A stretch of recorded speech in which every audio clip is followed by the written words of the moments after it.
आदि ऋषि बड़ी सुंदर सुंदर हरि चर्चा करते हैं। दूसरा श्लोक भागवत में आया है श्री सुखदेव जी महाराज के लिए। यम प्रव्रजन्तु मनुपेतिमपेति कृत्यम् दुई पायनो विरहे कातरे आजुभाव पुत्रेति तन्मयत्या तरुणेदु तम सर्वभूति मुनिमानितो अस्मि। श्री सुखदेव जी महाराज के लिए बड़ा सुंदर आज वर्णन हुआ है।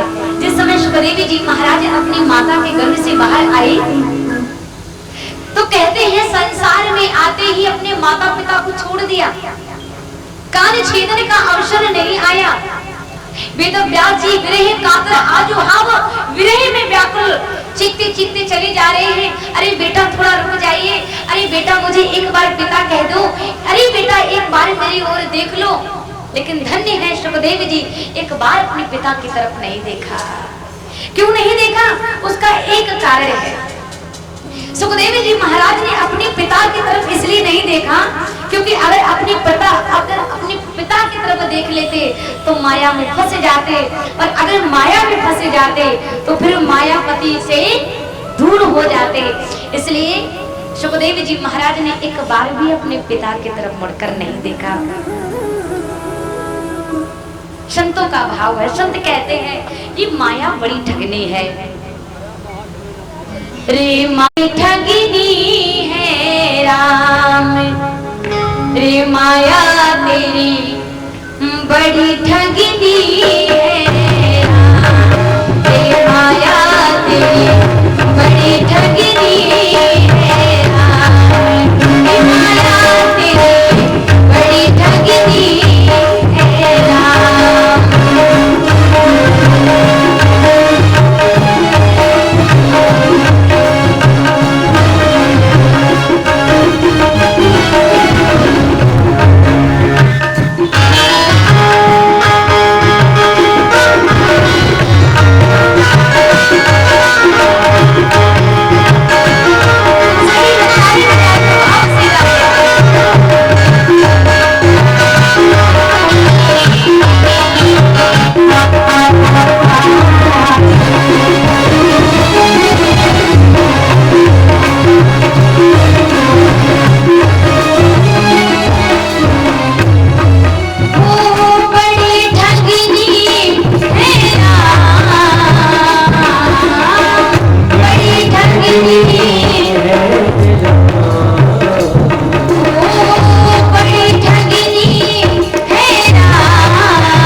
भजनी है राम।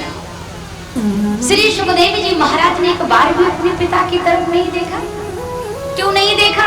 अगर अपनी पिता की तरफ एक बार देख लेते तो माया में फंस करके महाराज रह जाते, इसलिए अपने पिता की तरफ एक बार भी नहीं देखा। सुखदेव जी महाराज चले जा रहे थे तो सनकादि ऋषियों ने बड़ा सुंदर एक प्रश्न कर दिया है। कहा कि महाराज एक बात बताइए, ये माया भी किसी ने देखी है? ये माया कैसी है? ये माया किसी ने देखी है क्या? कहा कि माया तो वही है जो लोग अपने अपने कुर्ते के जेब में डाल करके चलते हैं।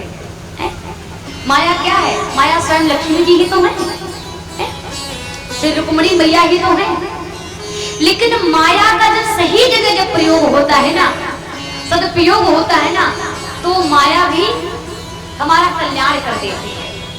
और जब माया जब 24 घंटे, बहुत से लोग होते हैं 24 घंटे जेब में डाले रहते हैं, कभी कहीं गए कभी कहीं गए, कभी किसी व्यक्ति वाले स्थान पर जाकर के खर्च कर दिया, तो माया भी बेचारे सोच सोच के परेशान हो जाते हैं।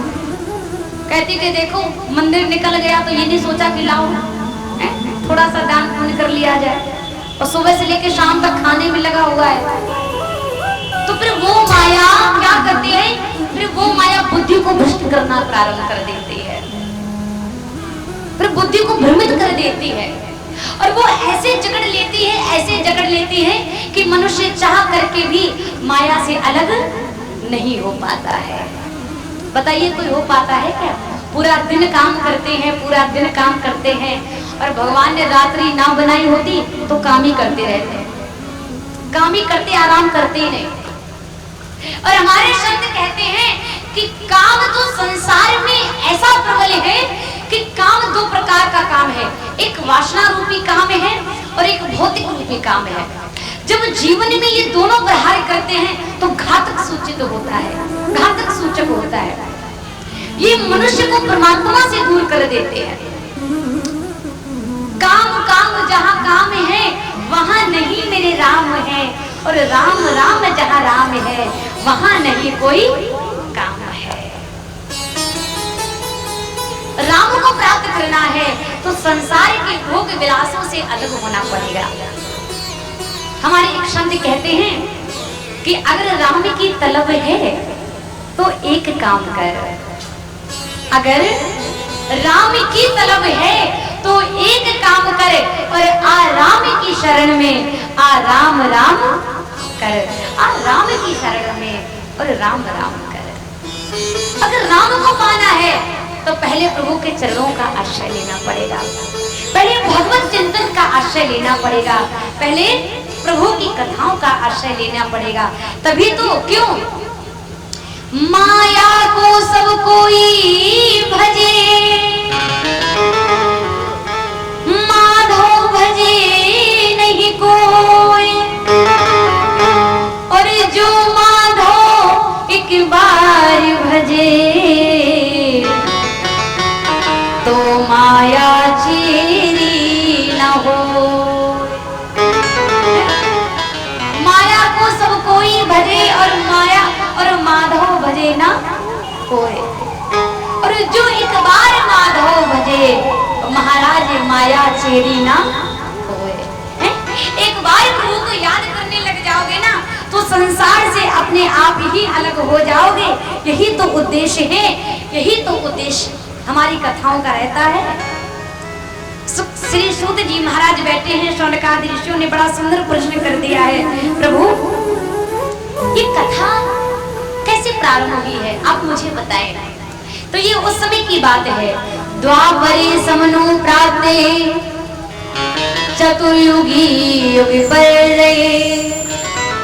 ये उस समय की बात है, द्वापर में जिस समय तीसरा चरण चल रहा था ना चतुर्युगी का, तो कहते हैं कि एक बार श्री वेदव्यास जी महाराज अपने क्षम्याप्रास नामक जो आश्रम है वहीं पर बैठे हुए थे। द्वापरे समनो प्राप्ते तृतीये युग पर्यये जाता पराशरा योगी वासव्याम कल्याहरे। आश्रम है श्री वेद व्यास जी महाराज एक बार बैठे हैं। सत्यवती नंदन श्री पराशर जी के पुत्र हैं वेद व्यास जी महाराज। तो वेद व्यास जी महाराज ने एक बार अपने मन में विचार किया कि जो संसार के लोग हैं, संसार के लोगों का कल्याण कैसे होगा, संसार के लोगों का उद्धार कैसे होगा। क्योंकि वेद तो इतने कठिन हैं कि महाराज वेद में लिखा कुछ और होता है और अर्थ उसका कुछ और होता है। लिखा कुछ और होता है, अर्थ उसका कुछ और होता है, समझ में नहीं आता है जल्दी। एक बार तो एक बालक था और एक बालक एक पुस्तक को लेकर के, वेद की पुस्तक थी तो लेकर के दौड़ रहा था और पुस्तक के पीछे लिखा हुआ था कि वेद को पढ़ना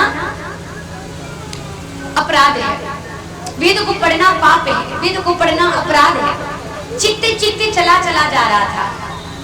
तो एक बार एक संत ने देखा कि संत देख रहे हैं, वही बालक चीखता चीखता चला आ रहा है, वेद पढ़ना पाप है, वेद पढ़ना अपराध है, वेद पढ़ना पाप है। तो संत ने कहा बेटा थोड़ा दिखाओ कहाँ लिखा है कि वेद पढ़ना पाप है। तो जिस समय वेद को सीधा पलट करके देखा, उल्टा पलट करके देखा, तो उसमें लिखा हुआ है कि सोच क्रिया में वेद पढ़ना पाप है। अब महाराज जो सीधी वाली बात थी उसको तो महाराज उल्टा कर दिया, जो उल्टी वाली बात थी उसको सीधा कर दिया। अरे कम से कम आप ये भी तो देखें कि इसका अर्थ क्या है, आप ये भी तो देखें कि ये वेद है क्या, ये वेद कहते क्या है, ये वेदों का सार क्या है। सारे कोई समझता नहीं है, सारे कोई समझना नहीं चाहता है और ऊपर ऊपर से सब संभाषण दे रहे हैं, वेद पढ़ना पाप है, वेद पढ़ना पाप है। तो श्री वेद व्यास जी महाराज ने सोचा, श्री वेद व्यास जी महाराज ने सोचा कि आखिर में संसार के कल्याण के लिए मुझे कुछ उपाय सोचना चाहिए। उसी समय सरस्वती जल में स्नान करने के लिए श्री वेद व्यास जी महाराज पहुंचे और स्नान किया है, नेत्रों को बंद किया। सबसे पहले श्री वेद व्यास जी महाराज ने पुराणों की रचना करना प्रारंभ कर दिया। इसके बाद में वेदों को रचना प्रारंभ कर दिया, एक वेद के 4 वेद कर दिए। और जिस समय महाभारत की रचना को कर रहे थे तो मन थोड़ा उदास हो गया, मन थोड़ा खिन्न हो गया। उसी समय नारद जी बाबा आ गए हैं। नारद जी बाबा आए, भजमन नारायण नारायण नारायण गान करते हुए हाथों में बीड़ा को बजा रहे हैं और चले चले आ रहे हैं।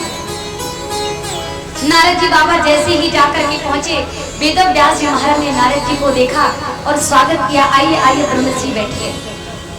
बैठ गए महाराज। नारद जी ने एक बात पूछी कि वेद व्यास जी आप तो बहुत बड़े ज्ञानी ध्यानी हैं, फिर आपके मुखार बिंद पर ये उदासी कैसी है, आपके मुखार बिंद पे चिंता कैसी है, क्या बात है। वेद व्यास जी ने अपनी सब बात बताई, कहा कि हे ब्रह्मर्षि, मैंने सोचा कि जन कल्याण के लिए मुझे कोई उपाय सोचना चाहिए। और मैंने जब जन कल्याण के लिए कोई उपाय सोचने का विचार किया, मैंने पुराणों को लिख दिया, मैंने वेदों की रचना कर दी। और जिस समय मैं महाभारत की रचना को कर रहा था, मेरा मन उदास हो गया, मेरा मन खिन्न हो गया, समझ में नहीं आ रहा है कि अपराध क्या हो गया। नारद जी बाबा ने कहा कि देखिए ये भगवान की कथा है, ये सत्कर्म है।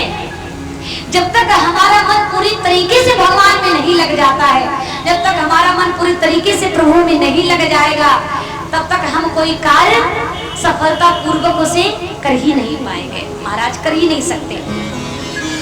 अगर हम दान कर रहे हो और दान करते समय हमारा एक पल के लिए भाव बदल जाता है ना, तो वो दान फिर लगता नहीं है, किसी काम का नहीं रह जाता है।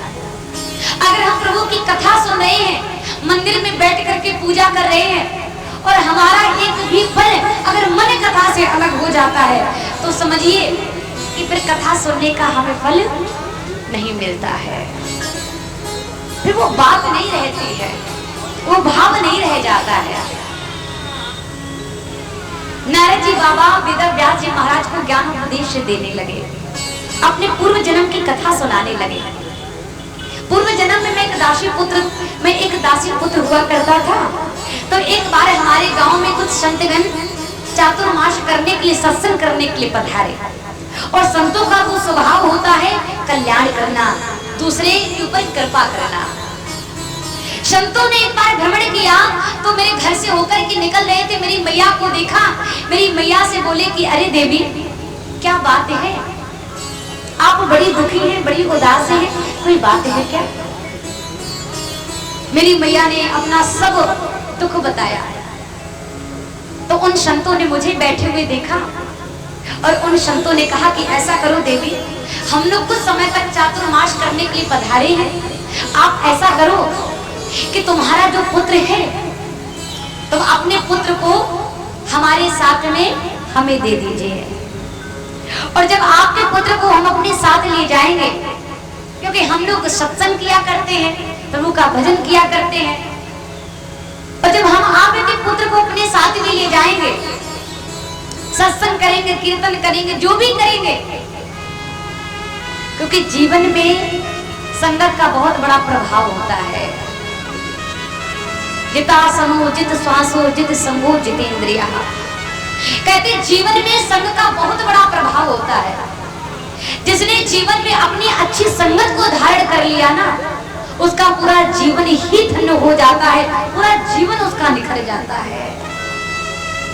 और जिसने अपने जीवन में बुरे लोगों की संगत को धारण कर लिया, जिसने बुरे व्यक्तियों की संगत को एक पल के लिए भी धारण कर लिया, तो हमारे संत तो ये भी कहते हैं, शास्त्र तो ये भी कहते हैं कि व्यक्ति का पूरे जन्म का, संपूर्ण जीवन का जो भी सत्कर्म होता है, शुभ कर्म होता है, पुण्य कर्म होते हैं, कहते हैं पूरे जन्म का किया गया, कमाया गया पुण्य कर्म, अगर हम एक पल, अगर एक बुरी संगत में, बुरे व्यक्ति की संगत में बैठ जाते हैं ना, तो कहते पूरे जीवन का जो पुण्य होता है ना, वो एक पल की संगत में छीड़ हो जाता है, नष्ट हो जाता है। एक पल हमारे जीवन में इतना विशेष रूप से मायने रखता है। इसलिए सबसे पहले जीवन में चाहिए, जीता तो हर कोई है, हम लोग जी रहे हैं, पशु पक्षी जी रहे हैं, जानवर जी रहे हैं, कीड़े मकोड़े जी रहे हैं। परमात्मा ने जिसको जिस रूप में संसार में भेजा है, हर व्यक्ति अपने अपने जीवन को जी रहा है। लेकिन अगर हमने अपने विवेक से, अगर हमने अपने जीवन को व्यवस्थित ढंग से जीना नहीं सीखा, अगर हम उन लोगों से कुछ हटकर के नहीं जिए, अगर हम जीवन को नहीं समझ पाए, तो बताइए कभी कभी तो पूरा जीवन निकल जाता है और लोग समझ ही नहीं पाते हैं कि हमको करना क्या है, हमने किया क्या है, हमको क्या कमाना था, हमने कमाया क्या है, पूरा जीवन निकल जाता है। चले जा रहे हैं, चले जा रहे हैं, पता नहीं हम कहाँ जा रहे हैं, और जिए जा रहे हैं, जिए जा रहे हैं, पता नहीं हम क्यों जिए जा रहे हैं, पता नहीं हम क्यों जी रहे हैं। पूरा जीवन निकल गया। एक बार दर्पण के सामने आई तो देखा कि हमारे तो बाल सफेद हो गए,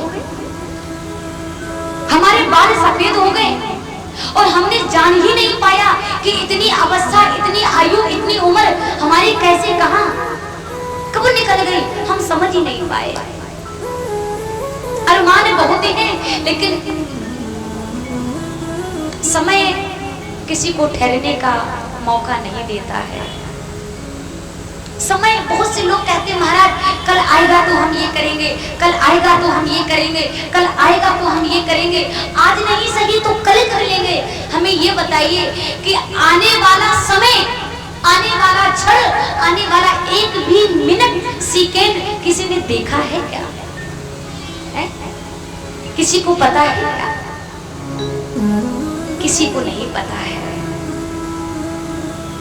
बुरा कर्म तो सब हम आज ही कर ले रहे हैं, और अच्छे जितने भी काम हैं वो हम सब कल पर छोड़ रहे हैं। कल ऐसा करेंगे, कल वैसा करेंगे, कल ये करेंगे, कल वो करेंगे। कल कुछ नहीं होता है। काल व्याल मुख ग्रास त्रास नड़ास हित में, जब वही कल आता है तो कल काल बनकर के जीवन में आ जाता है।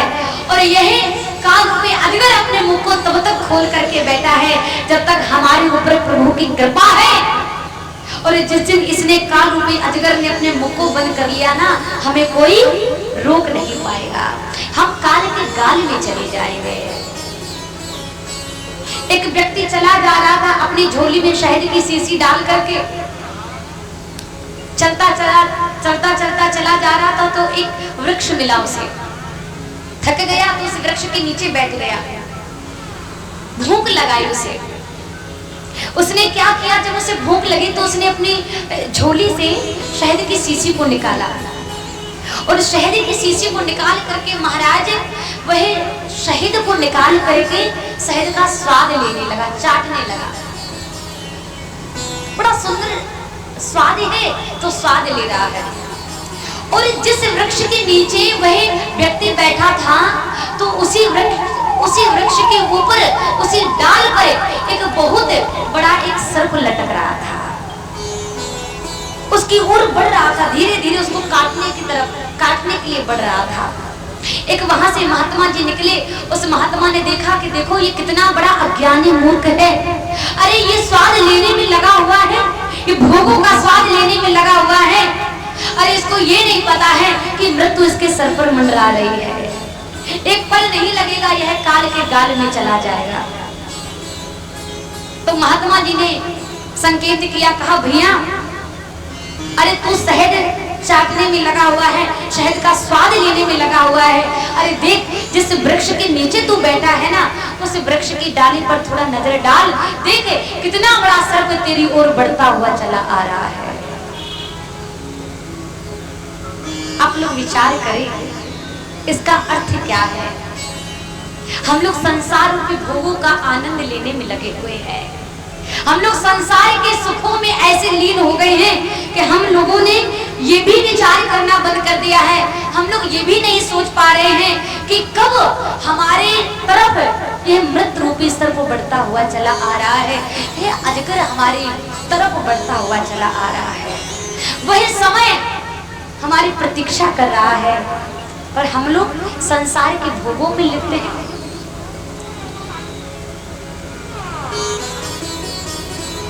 उस व्यक्ति ने कहा महाराज मरना तो है ही, हमने सोचा मरने से पहले क्यों ना थोड़ा और शहद का स्वाद ले लिया जाए। वही तो हम सब लोग कर रहे हैं, हम सब लोग जानते तो हैं हमारा संसार में आने का उद्देश्य क्या है, तात्पर्य क्या है, लेकिन हम लोग जान करके भी अनजान बने बैठे हैं। किसको नहीं पता है, बड़े भाग्य मानुष तनु पावा, सुर दुर्लभ शब्द ग्रंथ निगावा, सब मानस चौपाई का गान करते हैं। किसको नहीं पता है ये जीवन क्यों मिला है, किसको नहीं पता है हमको जीवन मिला क्यों है, किसको नहीं पता हमारा लक्ष्य क्या है, लेकिन फिर भी हम अज्ञानी बने हुए बैठे हैं।